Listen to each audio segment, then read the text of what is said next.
Xie Jingji swallowed gold and took his own life on the day of my 7-day memorial. We had been married for years, but I had always resented the forced marriage and never showed him a kind face until I died by a rebel's blade. The Marquis' family held boundless honor, yet he abandoned it all without a second thought. When I opened my eyes again, I had returned to the second year of our marriage. My mother-in-law was using my name as an excuse to bring concubines into his household. I rushed to explain. "It's not what you think." But I walked in on him, writhing in agony from a powerful drug. After a moment of shock, he could no longer hide the disappointment in his voice. "You've always been heartless toward me." On the day of my funeral, a heavy snow fell over the capital. Known for his cold demeanor, the young war god of the Xie family sat in the mourning hall, holding my memorial tablet in silence for an entire day. At dawn, he set everything ablaze. Amidst the raging flames, he swallowed gold and ended his life. The Marquis' family, once showered in glory, was discarded without hesitation. All for me. You can't blame me for being ruthless. Among the 3 great unfilial acts, leaving no heir is the worst. The Xie family has only had a single heir for 2 generations. We can't let the bloodline end with Jing. I know you love each other, but continuing the family line is a matter that cannot be neglected. I raised a hand to massage my throbbing forehead. When I opened my eyes again, my mother-in-law's stern lecture echoed in my ears. 2 years had passed since my marriage into the Marquis' family, yet I had not conceived. She used this as a reason to pressure me, making it clear that she intended to place concubines in his chambers. But as I listened, a flicker of joy sparked in my heart. I had been reborn. She paused, noticing my pale face, and softened her tone. "Men taking multiple wives and concubines is normal. I've already sent 2 beauties to his room under your name." A dull ache spread through my chest to her words. I stood abruptly from my carved wooden chair, abandoning all etiquette as I spoke in a slightly urgent tone. "I'm feeling unwell. I'd like to rest." She sighed but said nothing more, merely ordering a servant to escort me out. The moment I stepped past the side gate, my composed expression crumbled and frustration seeped into my voice. "Chuanxing, go find out where he is right now." My maid, loyal and perceptive, didn't ask questions and hurried off. In my past life, I had made the mistake of arranging a concubine for him without his consent. He was so furious that he never set foot in the main courtyard again. Until the day I died, he spent his nights in the study. Only after my death did I learn that his study had been filled with paintings of me. I had thought our marriage was nothing more than a political alliance between noble families, a mere balance of power. But I never realized he had harbored a silent, unspoken love for me all along. From a young age, I was renowned for my talent. As I grew older, my beauty became just as famous, earning me the title of the most beautiful woman in the capital. My father was a highly respected scholar, revered by scholars and courtiers alike. In contrast, the Xie family came from humble origins. 3 generations ago, they were mere peasants, rising to nobility only because their ancestors followed the founding emperor in his conquests, earning the title of loyal and brave marquis. By all accounts, Xie Jingji and I were worlds apart. In the 15th year of Fengde, he led an army to a decisive victory in the northern territories. That same year, my fiancé, Song Shiyan, was ambushed and killed outside the city. His body never recovered. Rumors spread through the streets, claiming I was cursed, that I had first brought death to my stepmother and now my betrothed. With my mother gone, I had always struggled under the control of my stepmother. Now, burdened with a reputation of misfortune, life became even more unbearable. On the day the army returned in triumph, the emperor bestowed honors upon the soldiers. Xie Jingji asked for nothing, except one thing. I humbly request His Majesty to grant me marriage to Cui Ningyun, the esteemed daughter of the imperial tutor. The emperor, pleased by his merits, immediately issued the decree. A love story between a celebrated hero and a renowned beauty was born. No one cared whether the beauty was willing. On our wedding night, he arrived in haste, lifted my veil, and said only, "You don't have to wait for me." Then he left. The maid who had accompanied me from my maiden home tried to comfort me. If the groom isn't present on your wedding night, imagine the rumors that will spread by morning. After much thought, I removed my hairpins and personally prepared a bowl of soup before heading to the study. But in the dead of night, I overheard a conversation. Marrying her was merely a matter of convenience. I left without a sound, and from that moment on, I had no more expectations of him. Whenever we shared a room, he would always take his blankets and sleep in the adjoining chamber, never crossing the line. I never questioned it.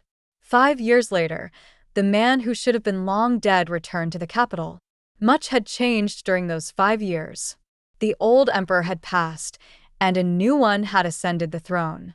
Power shifted hands, and my father resigned from court due to illness, causing my family to gradually fade from public view. Meanwhile, Xie Jingji, holding military power and earning the new emperor's trust, stood at the height of his influence.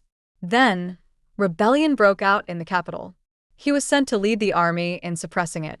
Months later, Song Shiyan sent word requesting to meet me.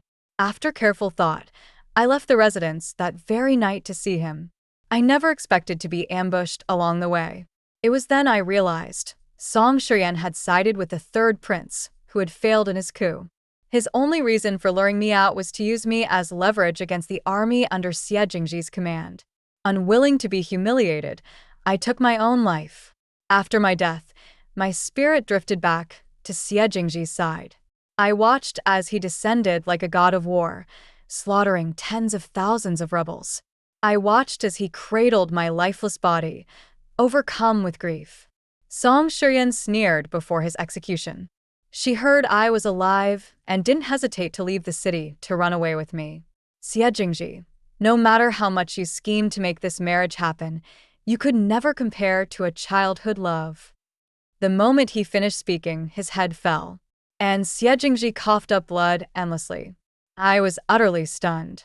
Chuanxing hurried back to the main courtyard with the news, and as soon as she entered, she dismissed everyone.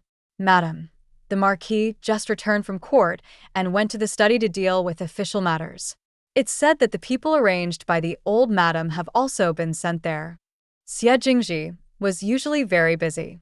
After returning home, he mostly dined and washed up in the study and rarely showed his face. When I thought about those two concubines waiting for him in the study, I couldn't sit still any longer. I quickly hurried there with Chuanxing. The corridor was long and quiet, and halfway through, I encountered Xiaoer, the eldest maid in the old madam's room, who was holding a tray. Upon seeing me, she quickly bent her knees to greet me. I was in a hurry to find Xie Jingji, so I casually asked, "What did the old madam send you for?" This direction could only lead to the study. Xiaoer dared not hide anything and lowered her voice to report. The old madam was concerned that the Marquis was working hard and ordered the servant to bring him some nourishing soup. I nodded, my gaze scanning the delicate empty bowl on the tray, and froze in place. Nourishing soup, concubines, the old madam was really scheming. My hands and feet grew cold, and a chilling sensation shot from my soles to the top of my head. In my past life, I had obeyed the old madam's instructions and went straight back to the main courtyard, not coming to the study to find Xie Jingji. So naturally, I didn't know that under the guise of my name, she had secretly drugged Xie Jingji to force him to accept a concubine.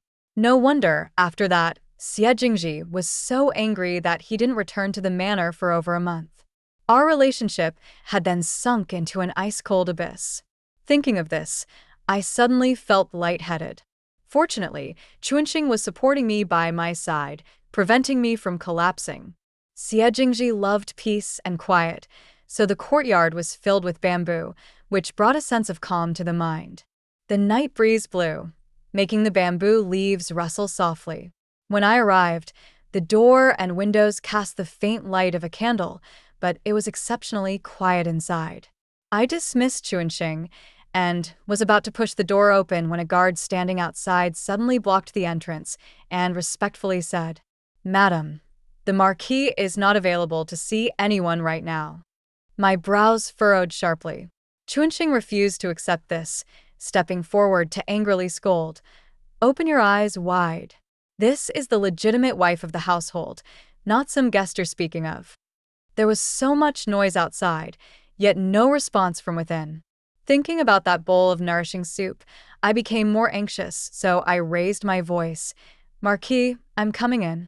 After a long while, Xie Jingji's hoarse and deep voice came from inside. Come in.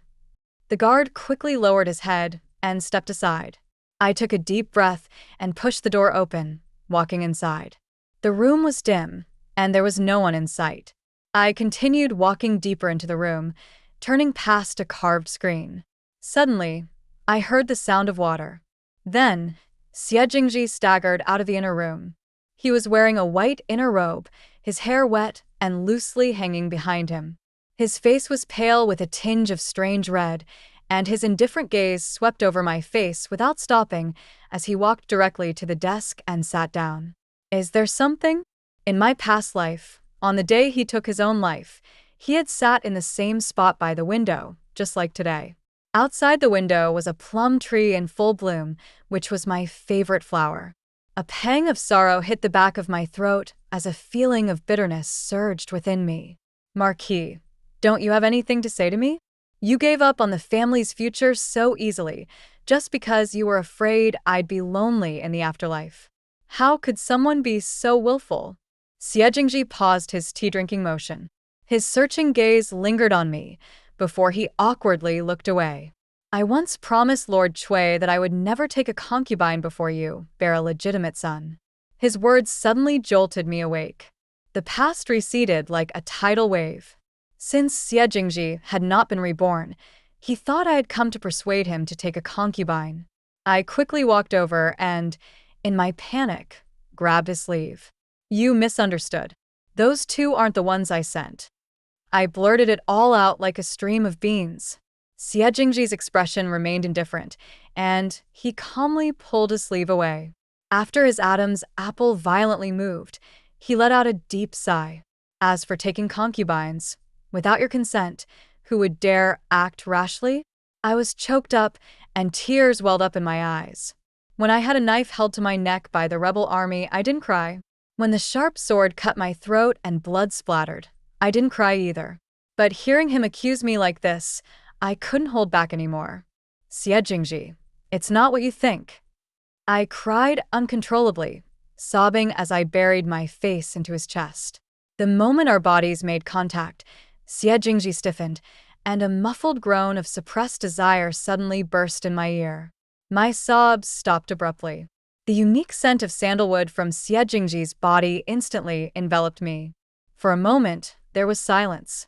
The wind outside stirred, making the bamboo leaves rustle. I shifted uneasily, trying to pull away from his embrace.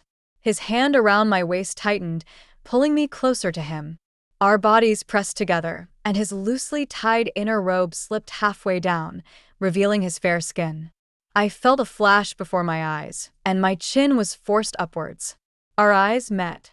Xie Jingji's gaze was deep and dark like water, and there was a barely perceptible trace of crimson in his eyes. His gaze lingered on my forehead and then finally settled on my soft lips. Then, with a rough finger, he pressed against them, leaving a faint red mark. I shivered. I saw Xie Jingji's Adam's apple move a few times, and he slowly lowered his head, eyes closed.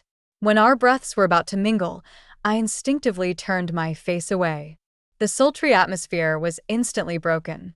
I felt my body relax, and when I looked down, Xie Jingji had let go of me, his expression once again cold and indifferent.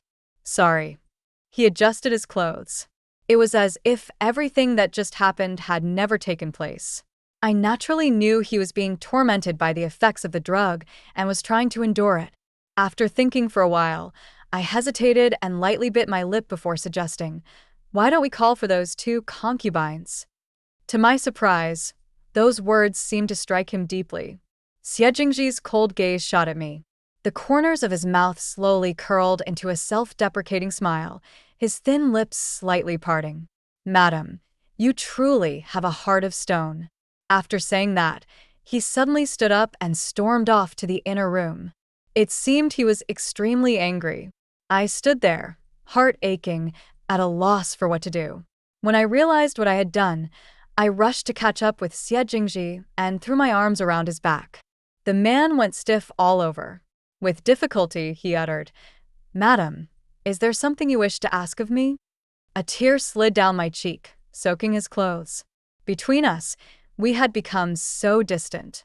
Thinking of this, I softly responded, "Husband, call me Yunyang." This night was truly exhausting. The next morning, Xie Jingji had already gone to court. Before leaving, he specially instructed Chuanxing. "Madam worked hard last night.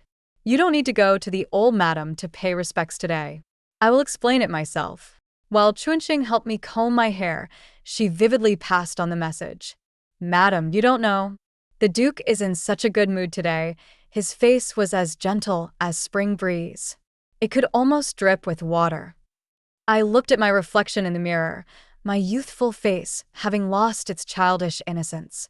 It dawned on me that old Madame Xie was truly a skilled schemer. Whether it was me last night or those two concubines, it all served her plan for carrying on the family line. Sighing, I called for Chuanxing and whispered a few instructions to her. After hearing this, Chuanxing's eyes widened in shock as she stared at me. When I nodded, she quickly suppressed her fear, her face becoming serious before she hurriedly left. During the day, I rested and barely regained a bit of energy. As evening fell, Xie Jingji still hadn't returned. My right eyelid kept twitching, and I couldn't shake the feeling that something bad was coming. Sure enough, the person I sent to find him came back quickly and reported, "The guards say the Duke will not be returning to the manor today." At that moment, I was absent-mindedly scribbling on paper, reminiscing about the past life. I anxiously asked, "Where is he?" The servant dropped to his knees with a thud, looking terrified. The Duke is staying at Confronting Tower." Thud. The brush fell to the ground, staining my skirt with ink. Confronting Tower, a famous brothel in the capital. I did my best to control my emotions, instructing everyone to leave, but my head throbbed and my vision blurred as I collapsed unconscious. I dreamed of my past life. At that time, Xie Jingji and I had a strained relationship, and he often did not return to the manor. Rumors had it that he had a beautiful confidant, the former courtesan of Confronting Tower, now a teacher, named Iris. But I never expected much from Xie Jingji. I simply shut the door to my heart, lived my own life, and didn't care about his affairs. Now, thinking about it, I was projecting my own regrets from my past life onto Xie Jingji in this life. Ever since my rebirth, I've kept my guard up. After a long period of unconsciousness, I woke up feeling just enough rested. The moment I opened my eyes, I saw a tall figure standing by the window. Hearing the noise, he turned around. It was Xie Jingji. When he saw I was awake, he hurried over, supporting my waist to help me sit up. "Yin Yang, are you feeling all right?" His expression showed genuine concern, not feigned. I avoided his hand with calm indifference and weakly replied, "I'm fine. Don't worry, Duke. You are busy with official matters. There is no need to concern yourself with me." My mind was in turmoil, and I had no energy to deal with him. Xie Jingji paused, his gaze lingering over me, but he didn't say anything. He instructed the maid to take care of me before leaving. Chuanxing, holding a bowl of medicine, looked confused. "Why did you send the Duke away, madam? Everything was fine just yesterday." I lowered my gaze, concealing the complexity of my emotions. "Did you handle the matter I asked you to?" Chuanxing quickly nodded. "It's taken care of." She hesitated as if wanting to say more, but I ignored it. After feeling somewhat better, I instructed someone to prepare a carriage to leave the manor. The carriage made 2 loops around the market and finally headed out of the city. After about an hour and a half, the carriage stopped at the edge of a village. Chuanxing gently reminded me, "Madam, we have arrived." I opened my eyes and looked out through the curtains. The village was surrounded by lush greenery, ancient and peaceful, a perfect place for retreat and recovery. A familiar figure appeared from a small courtyard. He looked up and our gazes met. Song Shiryen froze for a moment, and his expression gradually grew serious. He invited me into the courtyard, where a round-faced woman, pregnant, walked out with a gentle smile. "Husband, who is this?" Her soft voice instantly made me feel a sense of goodwill. Song Shiryen looked embarrassed, and I spoke first. "Sister-in-law, I am Song Shiryen's cousin. I heard that my cousin is here, so I came to visit you." The woman, not suspecting anything, smiled and went inside to brew tea. As soon as she left, I turned to Song Shiryen. "Is this the reason for your fake death?" I had thought of many reasons he couldn't return to the capital, but I didn't expect it to be because of a lover. When Chuanxing reported his whereabouts to me, she was also shocked. The woman came from a humble background, originally a courtesan in Yangzhou, so Song Shiryen planned to fake his death and escape with her. Song Shiryen lowered his head, guilt in his eyes. "Yunyang, I am sorry. We had been childhood friends, and if he had explained the truth to me, I wouldn't have been one to obsess over the matter. But he chose this way, making me the laughingstock of the capital." I sighed, feeling hurt, and instructed Chuanxing to take out a bag of silver. "Life is hard outside. Please take this money for your household expenses." After saying this, I covered my face as if in deep pain and turned to leave. Song Shiryen called my name softly, "Yunyang," but fell silent. I didn't miss the shadow in his eyes. Once on the carriage, with the curtains drawn, I wiped the sorrowful look from my face and adopted a serious expression. Meanwhile, Chuanxing was still furious. Song Shiryen is from a prestigious family, yet he's wasted his education and honor. I, however, felt a sense of relief. This time, my fate would be in my own hands. When I returned home, it was already late. From a distance, I saw that the study was dark, like a giant beast lurking in the shadows. Since I fell ill, Xie Jingji hadn't come to find me. My mind was in turmoil, and I couldn't figure out what his feelings for me were. Naturally, I couldn't bring myself to approach him.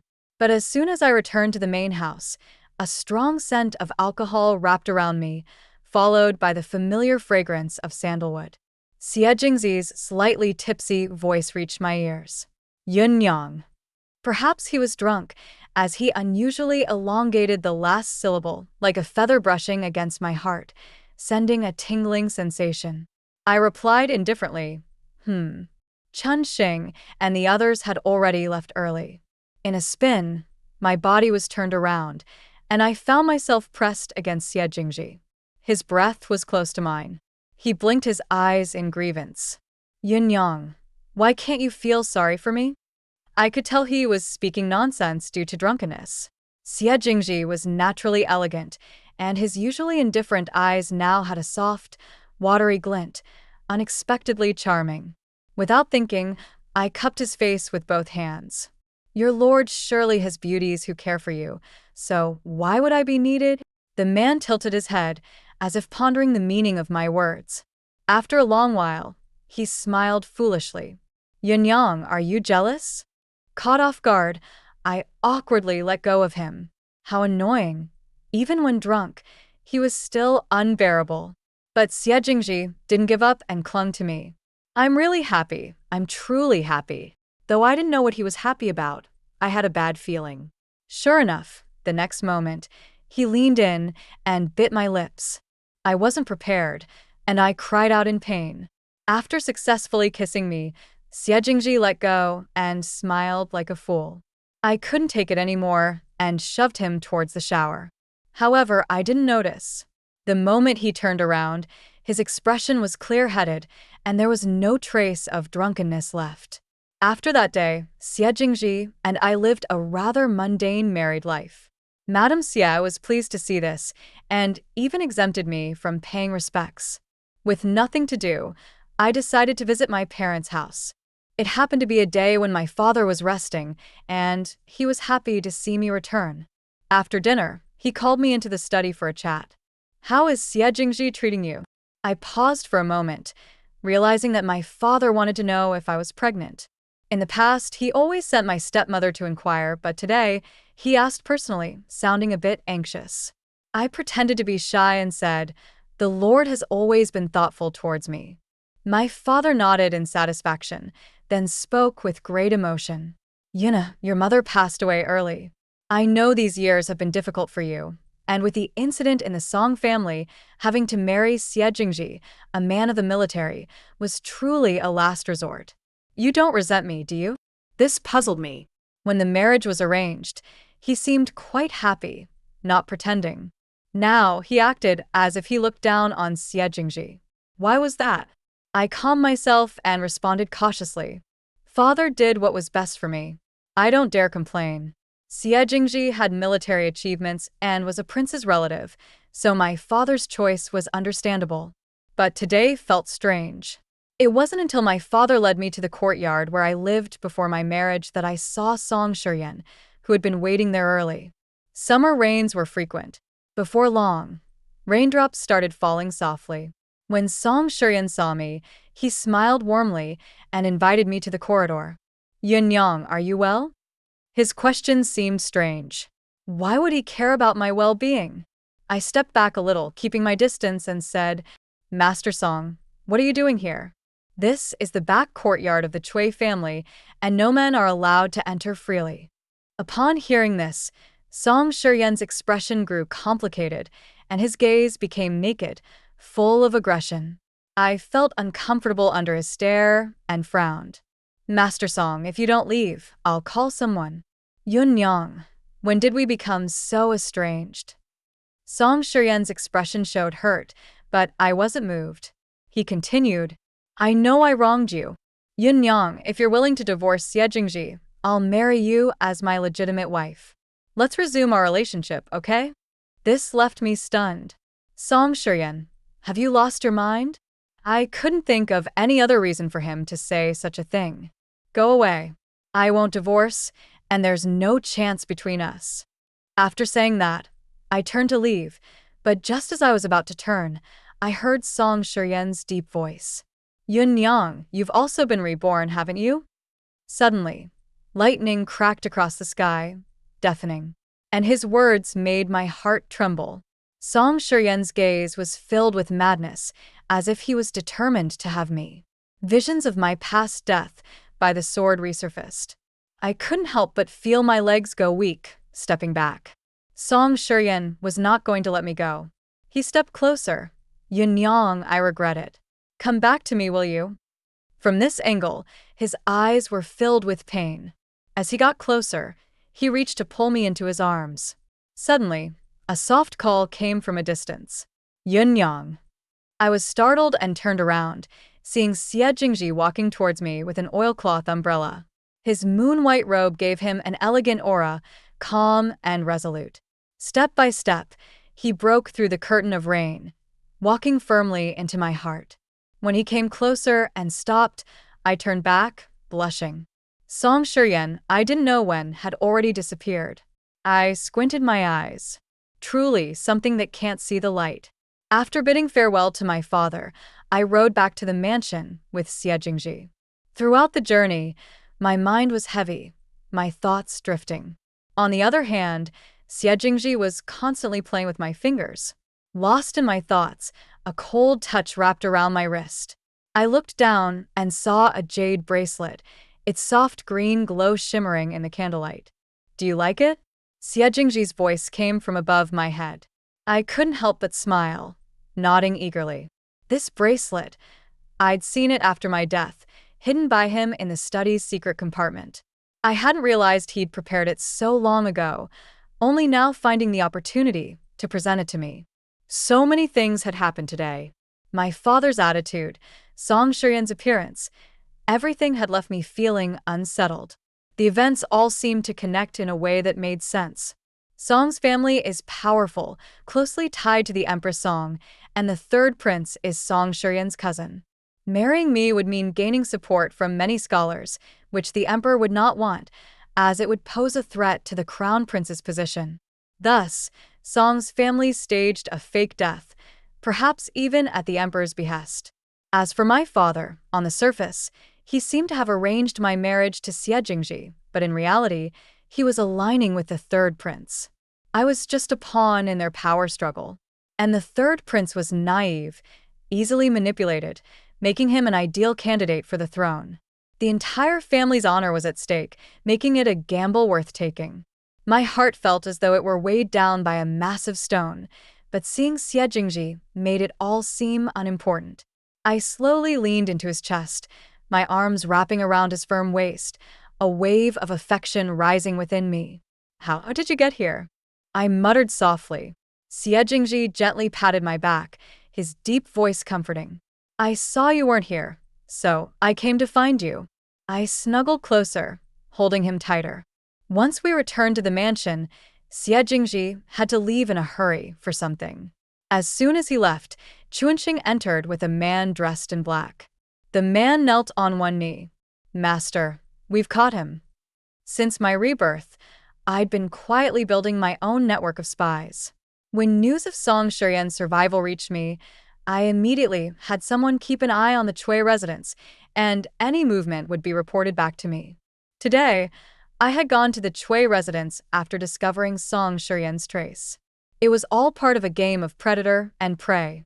Now that Song Shiyan was in my hands, I was determined to take revenge for my past life. Cut his tendons and kill him. Don't let him die too easily. I took a sip of tea, my voice cold as I gave the order. The man in black accepted the order and left. Chuanxing, who was standing beside me, trembled incessantly. I sighed in helplessness and took her hand. "Chuanxing, if someone wanted to take your master's life, what would you do?" Chuanxing immediately clenched her fists with hatred. Of course, I would kill them. Then, she suddenly seemed to realize something, her expression becoming determined. "Miss, don't worry. No one will harm you, not even Song Gongzi." Since our marriage, it had been a long time since Chuanxing had called me Mississippi. Her loyalty to me was something I never doubted. But I hadn't expected that despite his tendons being severed, Song Shiyan still managed to escape. That night, Xie Jingji was unusually passionate, and I struggled to keep up with him. When things were at their most intense, he whispered in my ear, "Yunyang, will you have a child for me?" The thought of a child stirred something deep within me, but with the third prince's move stirring, now wasn't the right time.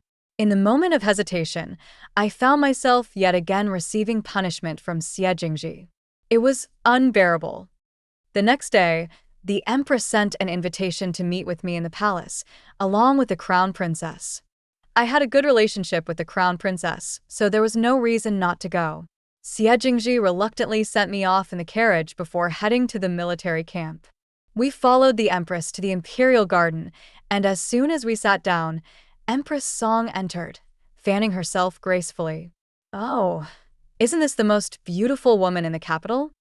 Her greeting was sharp, laced with hidden barbs. I stood and saluted.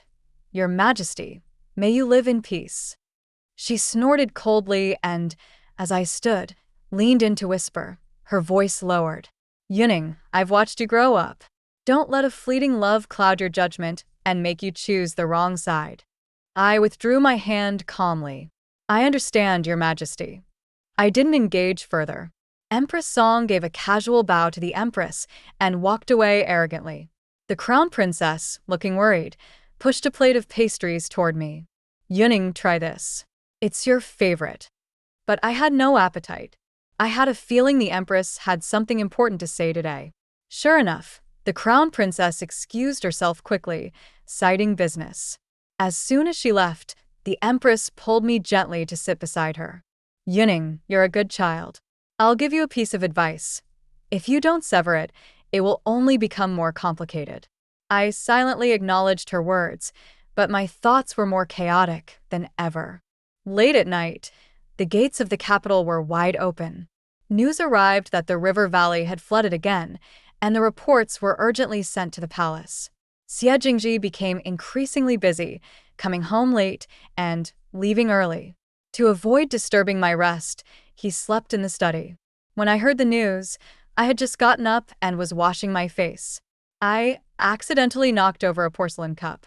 The cup hit the floor and shattered into pieces. I swayed and almost fell, but Chuanxing caught me in time. Her arm was bruised from my grip, but she didn't say a word. Seeing this, I hurriedly urged, "Quickly, find out if anything has happened in the court these past 2 days." Chuanxing left to carry out my orders, and I took a deep breath, calming myself. I felt my body drenched in sweat. If I remembered correctly, Xie Jingji had led the effort to block the river's dam last time, but it had only been a year, and now it had flooded again. Last time, the river only flooded once. There was something I had overlooked. As expected, Chuanxing rushed back in a panic, kneeling as soon as she entered the room. "Madam, I heard that it's Song Gongzi. He came back from the river valley and brought back evidence of the flood. He said someone had been embezzling funds, and the emperor was furious. He's ordered a full investigation into all those involved in the disaster relief. The morning court hasn't even been held yet, and Lord Xie has already been sent to the dungeons. The crown prince has been put under house arrest." Again, it was Song Shiyan. What exactly did he want to do? I cursed myself for not killing him last time, which had only given him the chance to cause more trouble. It's too late to say anything now. I immediately asked Chuanxing to send a letter to my father, pleading for his help. But my father didn't say a word, didn't even take the letter, and just sent Chuanxing away. This meant he had abandoned me as his daughter. I had already understood. The last conversation was just a test. I had caught Song Shiyan, which meant I had completely severed ties with them. Now, I had become a discarded pawn. Old Madame Xie called me over and, after saying a few words, handed me a letter sealed with wax. "This is something Ah Jing asked me to give you, Yin Ning. He's most worried about you. Don't let him worry." With a sigh, she stood up and walked into the inner room. Her back was hunched, as though she had aged years in one night. I clenched the thin paper tightly with my fingertips, but didn't open it. I turned and dressed properly, heading to the palace. The palace road was long, and it took almost half an hour to reach the emperor's study. As the palace lamps were lit and the night fell, the emperor finally summoned me. As soon as I entered, I knelt on the ground. The higher-ups didn't speak, so I naturally dared not look up or rise. I could only stay kneeling. After a while, a dignified voice came from above. "Cui Yanning. Your servant is here." I nervously swallowed. "What is it that you seek?" I was about to speak when the voice suddenly interrupted. "If you are here to plead for Xie Jingji, then leave." I knelt again. "Your servant is not here for him. Your servant is here for my father." The Cui family was a scholarly family admired by many, with a long-standing reputation. My father had been in a high position for many years and was the emperor's teacher, which inevitably led him to want to continue the family's glory by supporting a prince to the throne. It was the perfect plan. But he was too impatient. The current emperor was in good health and despised factions and conspiracies. Already displeased with the Song family's interference in politics, my father was eager to ally with them. Song Shiyan, believing himself to be someone reborn, still couldn't understand the emperor's mind. Even if their plans were flawless and unexpected, once the emperor suspected them, there was no way to turn the tides. The empress's words, "If you hesitate, you will only bring chaos," were actually meant for me and Xie Jingji. I am Cui Ju's daughter. As long as I am here, Xie Jingji can never be fully used by the emperor. After all, everyone has tasted the flavor of love when they were young, and love is the most elusive thing. The emperor imprisoned him to force Xie Jingji to make a choice. And my visit to the palace to plead for my father was the answer. In the previous life, Xie Jingji must have worked hard to protect the Cui family. My father only resigned and retreated, and the Cui family's status wasn't greatly affected. It's a pity that, before power, everyone is but an ant. Before leaving the palace, the emperor allowed me to visit Xie Jingji in the dungeons one last time. He hadn't suffered much. His official clothes were stripped, and he wore only his inner garments, still looking as flawless as jade. When he saw me, his eyes flashed with joy, but were quickly masked by indifference. He asked quietly, "What are you here for?" Chuanxing handed over the prepared utensils, and I suppressed the bitterness in my heart. "Your mother is worried about you, so she asked me to come see you." For a moment, we looked at each other in silence, and the jailer urged us. I silently turned, wiped the tears from the corner of my eyes, and whispered, "Xie Jingji, I'm leaving now."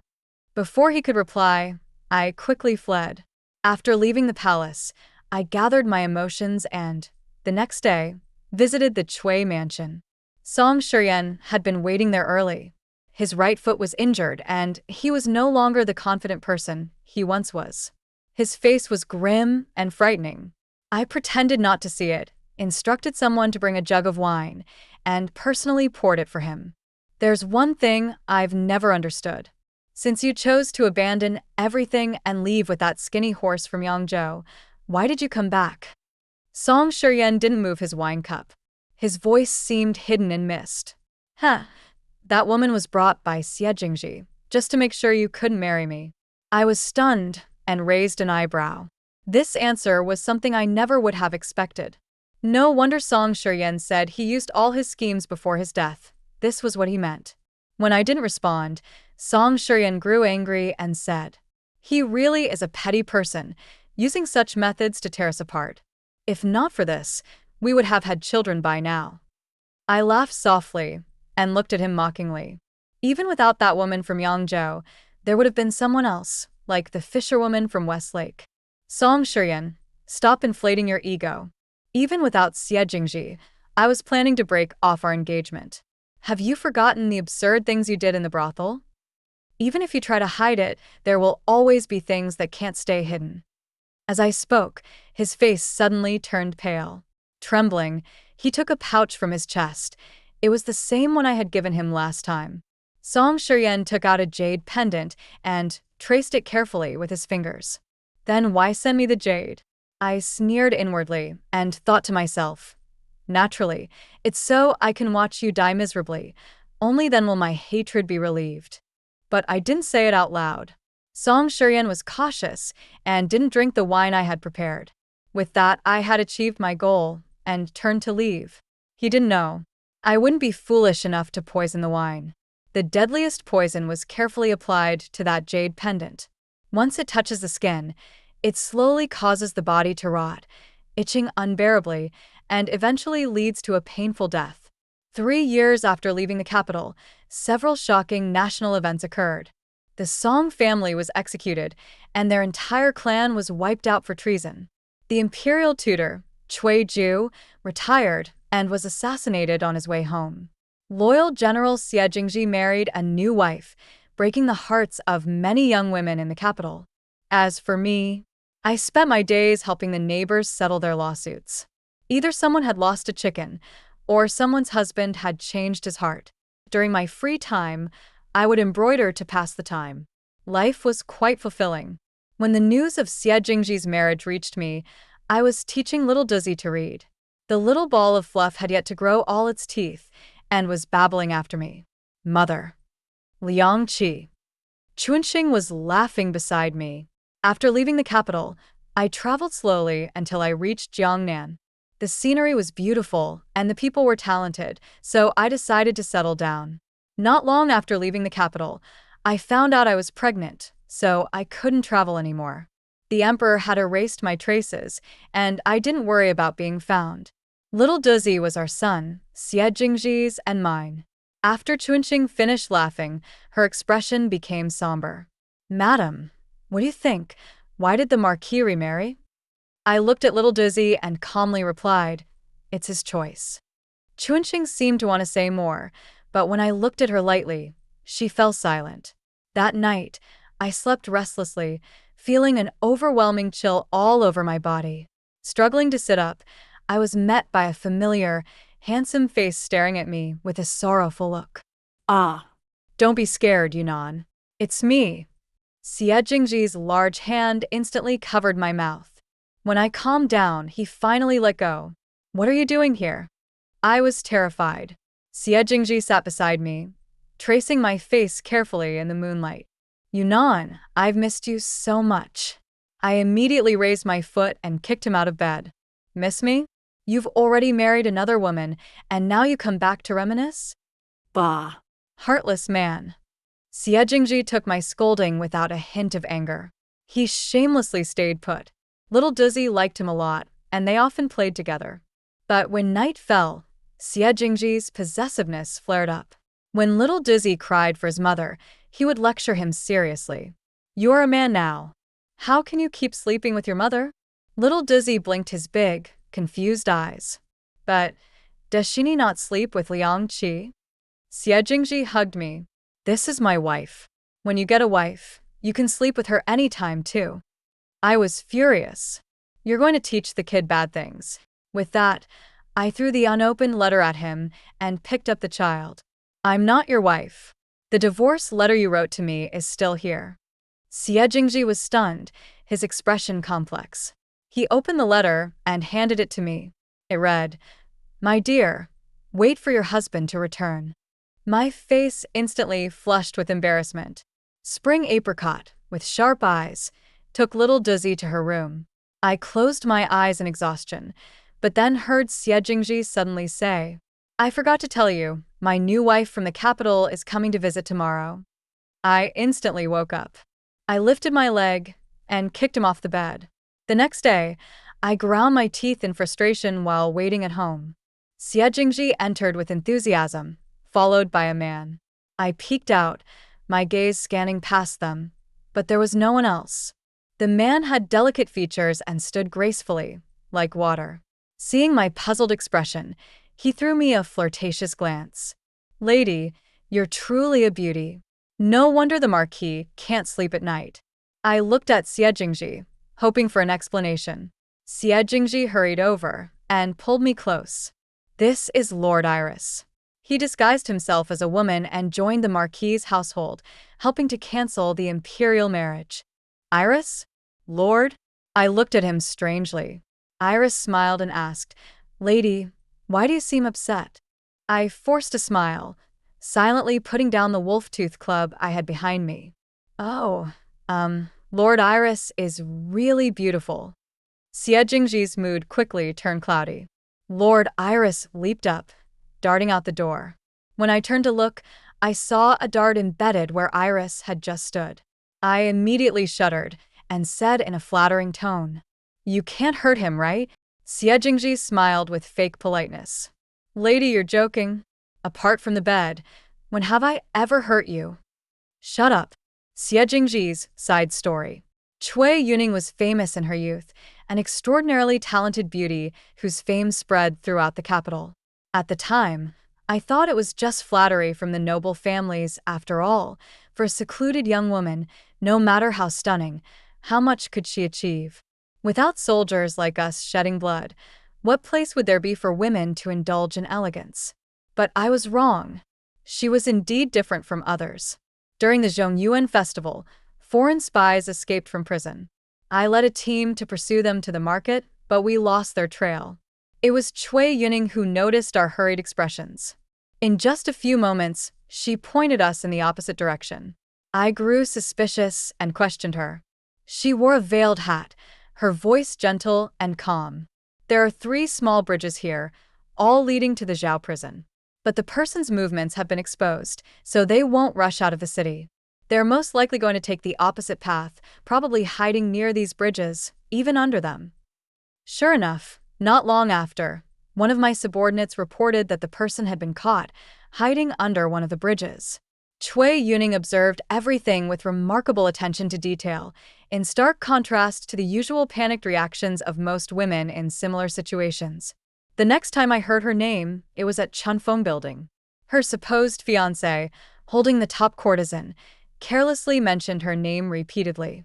At that moment, a protective instinct surged within me. How could such a beautiful woman marry such a wastrel? So, I used my influence to find a skilled and clever man in Yangzhou, one who could easily approach the wastrel from the Song family, and I encouraged him to elope with him. When the plan succeeded, I returned to the capital after a victorious battle at the border. But unexpectedly, this action tarnished her reputation. I heard she had shut herself inside, crying day and night. I was frantic, ready to propose to her. However, Cui Ju, the imperial teacher, proposed a marriage alliance. I kept a calm face, but inwardly, I couldn't contain my joy. After marriage, she remained cold towards me, and I dared not approach her easily. Until that day. When she heard that my mother had sent a concubine to my chambers, she panicked. At last, I got what I wanted. Afterward, my mother even scolded me for plotting against my own wife. Yes, this was all part of my plan. Though I only knew how to fight, I understood that to win the heart of the woman I loved, I had to take a gradual and strategic approach. That night, I woke up from a dream, looking at her peacefully sleeping in my arms, instead of dying under the knife of the rebel army as in the dream. The moonlight shone brightly on her flawless forehead. I gently kissed her. "I love you." The end.